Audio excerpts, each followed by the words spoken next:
Hey beautiful souls, today I'm going to speak about setting intentions and doing that together with the highest version of our future self. So stay tuned.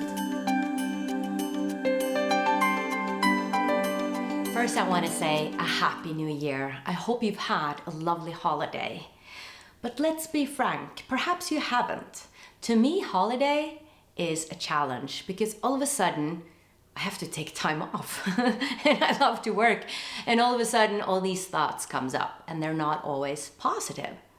And I think obsessive thinking can often turn a bit negative when we think too much. It's not always good to think too much, to indulge too much in thinking, because our minds is said to have a negative bias. Also, I believe that it's not only we who are thinking these negative thoughts. There are some astral beings that might also be influencing us, and this is a bit esoteric, but having been a lucid dreamer, where I've been waking up in dreams a lot, I've encountered some negative beings, and I do believe that the spirit world, the astral world, is actually influencing us.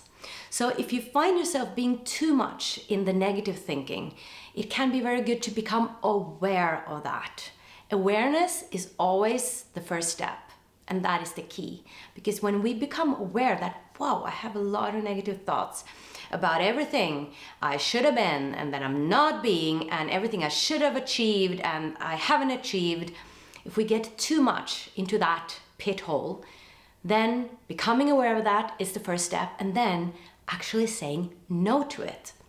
Because you're not the only one producing these thoughts. There are some negative beings that are like giving energy to that. Like one teacher that I'm going to interview called Christina Breeze called them small goblins.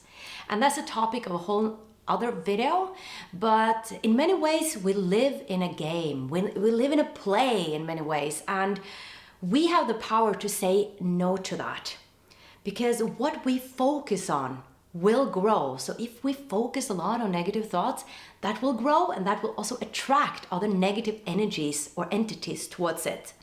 So something to be aware of. Now, one thing is to stop it and to say, oh, I'm in a negative mind game here and I want it to stop. That's one way, becoming aware and stopping it, like using actually our willpower to stop it and choose another thought. But what I found very effective is to use the symbolism of this new year that we're entering into, to use that to start afresh and to set some new intentions. So let's say we're at a place where we thought we wouldn't be, we're not happy. If that's the case, we're where we are. Well, anything is possible in the future. It's like Buddha is saying, what you are now is what you have been. What you will be is what you do now.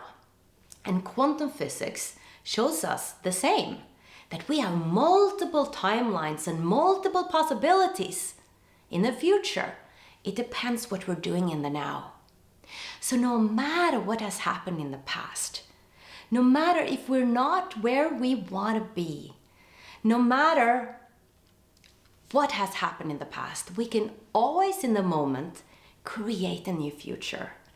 And going into 2020, starting a new year, it's a great opportunity to do that, to set intentions on what you want to create. So when those negative thoughts comes up, we have another option. We have an option of focusing on our intention. So what are intentions?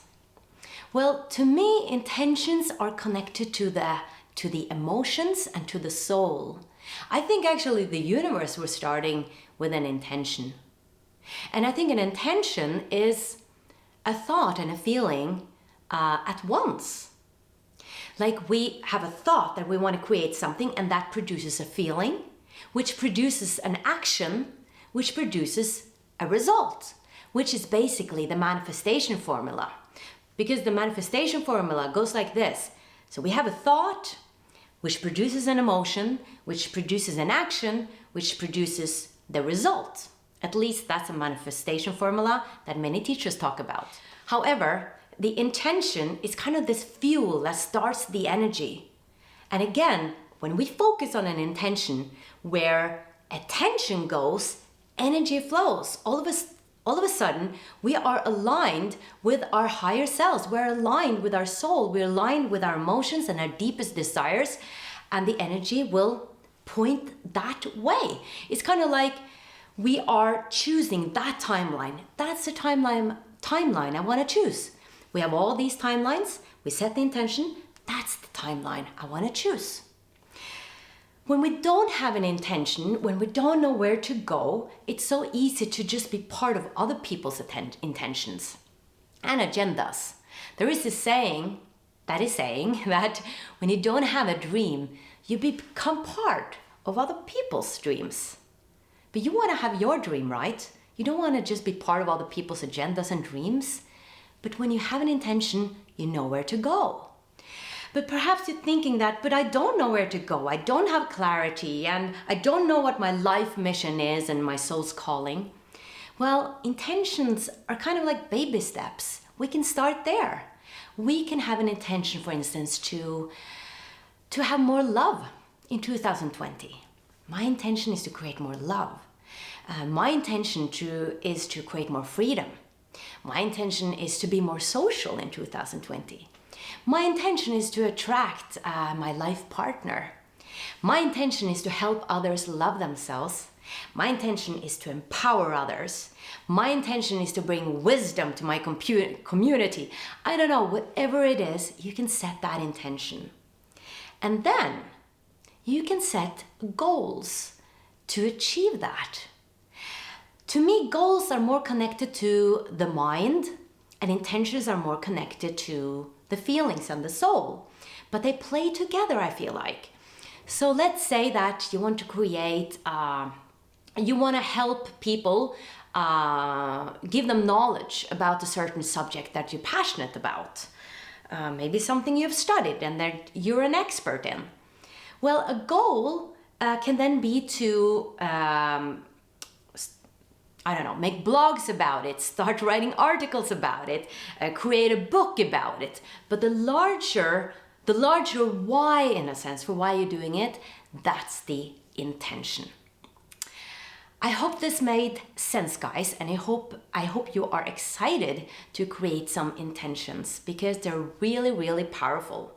In my membership, I talk about that intentions is part of the big portals, and a portal is kind of it's an opening into a new dimension. So when we start to set intentions, we open up for a whole new reality in our lives. Maybe it's not so easy to do this alone, so I want to be of support for you in this.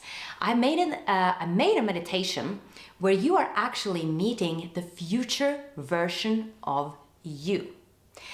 It's not just the future version, it's one version. It is the highest version of you. And it's a beautiful meditation, and I love to do it because I always get so happy when I'm meeting my highest version of myself and how she looks like, what personality traits she has, what skills she has cultivated, and how happy she is. So it's a really uplifting meditation to do. And what happens is that you see this future version of yourself, the highest version, and then you co-create together with your future version, and then you melt together and bring that forward in the now and then in the future.